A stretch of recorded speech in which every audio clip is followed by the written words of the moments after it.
Hi guys, I'm again back with the summer special Kalamkari Pichwai sarees. So ఈ సారీస్ వచ్చేసి all over the sari మీకు ఇట్లా Pichwai print ఉంటుంది. కింద బార్డర్లో వచ్చేసి ఇక్కడ మీకు జరీ నిజాం బార్డర్ ఉంటుంది అనమాట. సో ఇందులో వచ్చేసి మనకి total 4 colour combinations. First one is red with black colour combination. All over the sari మీకు రెడ్ పిచ్వాయి ప్రింట్ ఉంటుంది ఇలాగా.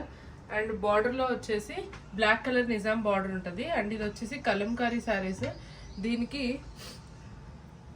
కోరా కలర్ కలంకారీ ప్రింట్ బ్లౌజ్ ఉంటుంది. So first one is red, second one is beautiful yellow with the red colour combination. చాలా బ్యూటిఫుల్గా ఉంది. స్పెషల్గా we made this yellow colour combination. Yellow colour చాలా బాగుంటుంది. అండ్ బ్లౌజ్కి కూడా మీరు చూస్తే కోరా కలర్ వచ్చి కలంకారీ ఫ్లోరల్ ప్రింట్ వస్తుంది. దీనికి బార్డర్ కూడా మీకు రెడ్ కలర్ బార్డర్ వస్తుంది అనమాట బ్లౌజ్కి. Second colour is yellow.